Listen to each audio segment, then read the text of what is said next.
अष्टम श्रेणी छात्री प्रति किसी दुर्बृत्तर जो अमानुषिक कांड घटिला ता ये सभ्य समाज देखा दिए नहीं एवं ये बर्बरोचित एवं सर्वथा निंदनीय किंतु ताठू अधिक गभीर उद्वेगर विषय जे राज्यर मुख्यमंत्री निजे घर विभाग दायित्व थिला बेले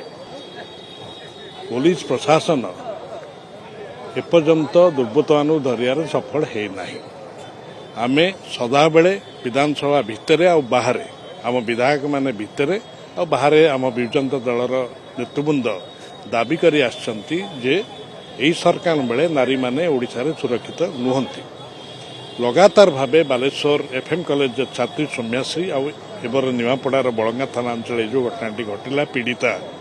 साଙ୍କ दुष्कर्म शिकार हेले निश्चित भाव में ये मोहन माझी सरकार विफलतार आउ गोटे दिग जदिओ सी सदाबले दाबी कर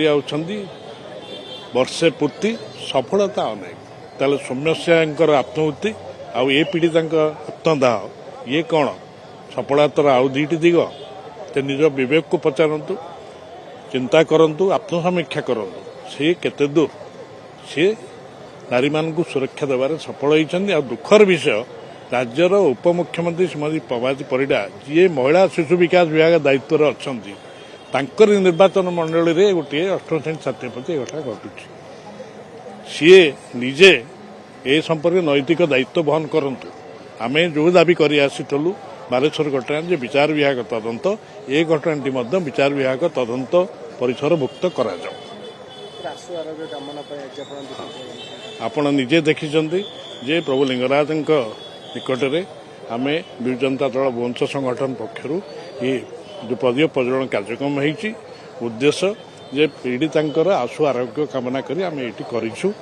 एवं मोर आशा प्रभु लिंगराज निश्चित भाव में आम डाक शुणे और पीड़िता तांकर